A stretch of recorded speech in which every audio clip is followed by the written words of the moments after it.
buhay sa kahanginan. Magandang araw mga bata!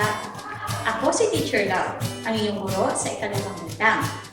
Bati kong sabot-sabing tunog ang inyong naririnig araw-araw sa ating kapaligiran. Alam niyo ba na ito ay maituturing na isang sining? Kaya samahan ninyo akong tuklasin ang iba't ibang tunog na maririnig sa kapaligiran na ating tatalakayin sa araw na ito. Ihanda ang module, ballpen, at sagutang papel. Tara! Magsimula na tayo! Mga bata, alam nyo ba na ang tunog ay maaaring manggaling sa mga instrumento o bagay mula sa ating kapaligiran? Maaari rin itong manggaling sa boses ng tao, ulan, yabag ng paa, palakpak, huni ng ibon, tunog mula sa hayop, tambol o mesa at marami pang iba. Ang uri at kulay ng isang tunog o timbre ay mailalarawan natin kung ito ba ay matining, mataginting, matinis o iba pa. Sa araling ito, makikilala natin ang iba't ibang uri at kulay ng tunog na maririnig sa kapaligiran. Makakagawa rin tayo ng iba't ibang tunog mula sa kapaligiran. Ngayon ay pag-aralan natin kung paano makikilala ang iba't ibang tunog na maririnig sa kapaligiran sa pamamagitan ng paglalarawan nito. Ang paglalarawan ay batay sa tono, dynamics, at kulay. Ang tono ay sumasakop sa pagtaas at pagbaba nito, samantalang ang dynamics ay kumakatawan sa paglakas at paghina ng tunog. Ang kulay o timbre naman ay tumutukoy sa kapal at nipis ng tunog. Pakinggan ninyo mga bata ang mga tunog at sabihin ang katangian nito.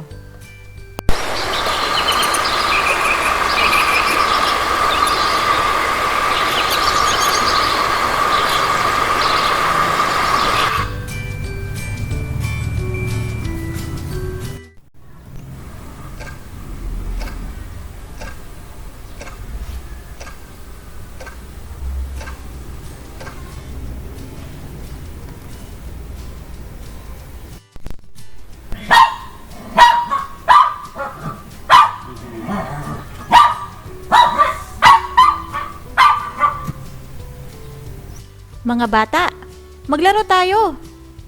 Hanapin sa kahon ang pinanggalingan ng tunog na maririnig sa kapaligiran. Isulat ang iyong sagot sa inyong sagutang papel.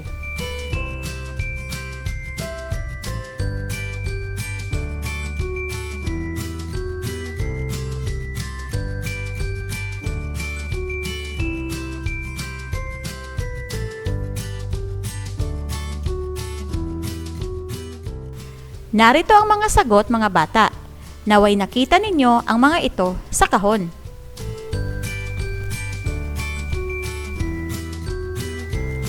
O, di ba? Madali lang makilala ang mga tunog sa ating kapaligiran? Halika, sagutan natin ang mga gawain sa inyong module. Sa unang gawain, tingnan ang larawan. Ibigay ang tunog at isalarawan ang katangian nito. Bibigyan ko kayo ng sapat na oras para sa gawaing ito.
Puntahan naman natin ang ikalawang gawain at basahin natin ng sabay-sabay ang panuto. Lumikha ng iba pang tunog sa paligid na may manipis at makapal na katangian. Ipaliwanag ang bagay na ginamit o ang proseso ng paglikha ng tunog. Sumangguni sa rubrik para sa kaukulang puntos.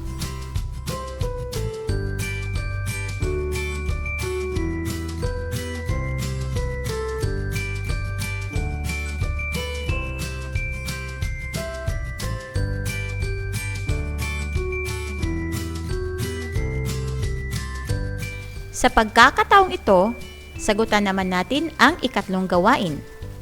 Sabayan niyo ako sa pagbasa ng panuto. Bukod sa katangiang manipis at makapal, ano ang pagkakaiba ng dalawang tunog na inyong nilikha? Ipaliwanag ito.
Ngayon naman mga bata, nais kong dugtungan ninyo ang mga sumusunod na pahayag.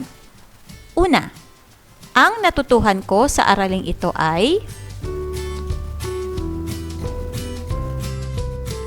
Pangalawa, naintindihan ko na ang timbre ay...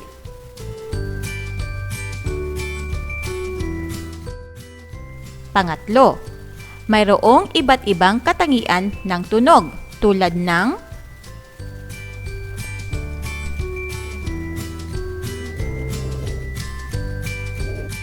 Paano ba yan mga bata? Hanggang dito na lamang ang pagtalakay natin sa aralin ito. Naway marami kayong natutunan tungkol sa iba't ibang uri at kulay ng tunog na maririnig natin sa ating kapaligiran. Muli, ito si Teacher Love na nagsasabing, ang batang may pangarap, kahit anumang pagsubok o pandemya man hinaharap. Paalam!